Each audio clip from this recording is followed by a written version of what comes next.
I told you about this a couple of weeks ago, I think it was, maybe like 2 weeks ago, that there were activists here in Boston that were fighting for rent control. They were saying, bring it back. Like, we had it here before. You took it away in the 90s. We want you to bring it back because the rent is too damn high. It just is what it is. It's too much for a lot of people now. Well, they actually got support from Mayor Michelle Wu for this project as well. And so she actually worked with Boston city councilors to try to make this a reality. And now this news broke. A monumental act.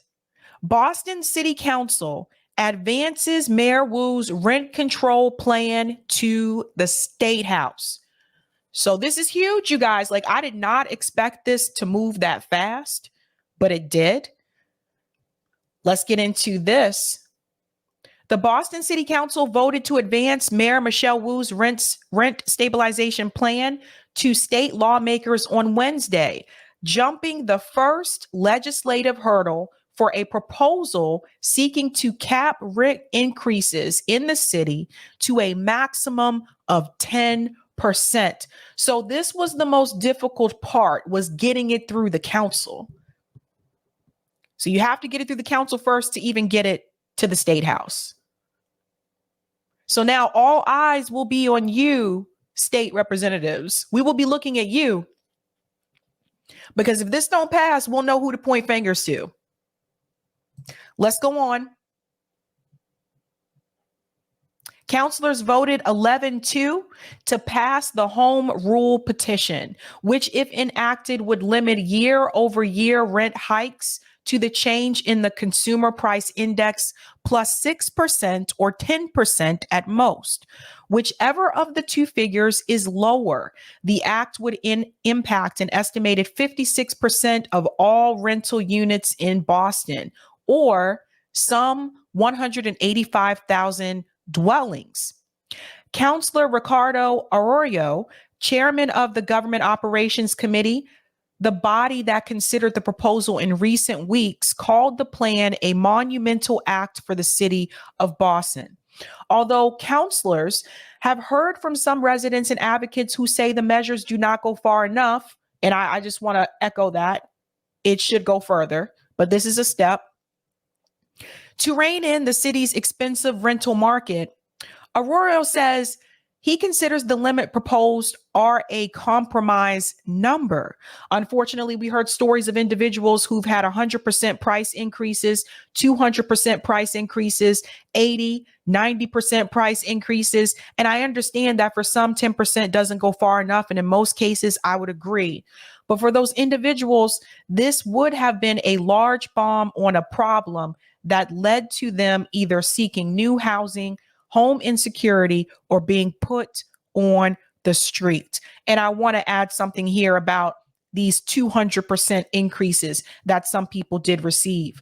The reason why they were able to do that, the landlords, is because Boston does not have rent stabilization. So we didn't have rent control. They removed that in the 90s, but we also don't have rent stabilization. And that means that the landlords can increase the rent as much as they want. And that's what's been happening. And I've had friends go through this as well. They get an apartment. They can only be there for a year because the landlord hikes up the rent so high. So then they have to move out and find a cheaper apartment to live in. It's annoying and it's aggravating. And it also hurts the attempt for people to build community, because if you're constantly having to move to a different Boston neighborhood because the landlords keep increasing the rent, where's your sense of community there? People become permanent renters and apartment hoppers. That's what happens. The council vote comes nearly 3 decades after voters across Massachusetts opted to ban rent control laws in 1994. The vote was one of the 2 legislative victories for Wu on Wednesday, as the council voted 11-2 to advance the mayor's home run rule petition pertaining to another campaign promise. That was one of her promises: restructuring the Boston Planning and Development agency. Today, the city council delivered a strong message that the city of Boston needs the tools to address our housing crisis. We hear from residents across every single neighborhood just how dire it is, and we see families who are getting pushed out of the communities that they grew up in and helped to build. Wu said the core of the policy protects against extreme, unaffordable rent increases. Most of Boston's good landlords are already not boosting rent by more than 10% a year. This proposal would stop the most harmful of situations that we see playing out across our neighborhoods, where community members and residents have their rents doubled and increased by 50% in a way that is extremely unpredictable and simply unsustainable. This was actually one of the measures that Marty Walsh had promised. He had promised that he was going to build more affordable housing units in Boston. That didn't happen. All you saw were more condos, all these boxy condos. You know, you go to every city looks the same now because they have the same boxy condo. And it takes away the character and some of the culture in the neighborhood. And it's a problem. It's a big problem. Although the council votes were significant steps for the city, the approval process is all but over. Home rule petitions require sign off from the state legislature and the governor to become law. So our eyes will be looking at the state legislator, and we will also look at our new governor, which is Maura Healey. So if it does not pass, you'll know why. We'll all know who to blame.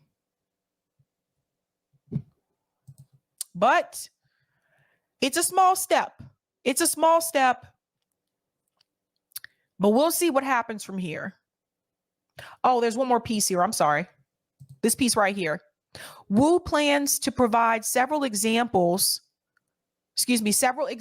to the law, including for owner-occupied properties with 6 units or fewer, properties where the owner and tenant share bathrooms or kitchens, and for new apartment buildings and developments for the first 15 years after the city issues a certificate of occupancy. Landlords would also be able to set their rents back to the market rate between tenancies.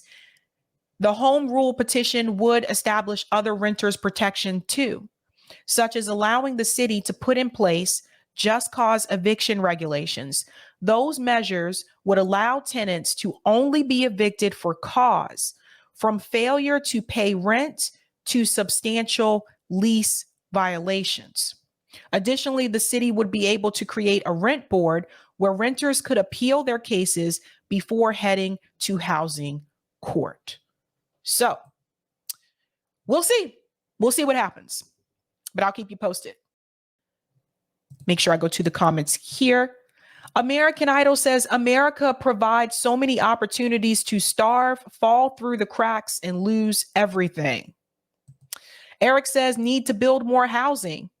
And let's make sure the housing is not more luxury condos. I'm so sick of it. I'm so sick of it. You can't go one block now without seeing another luxury apartments for rent. Violin says they found a way to profit on leaving the housing empty. There you go.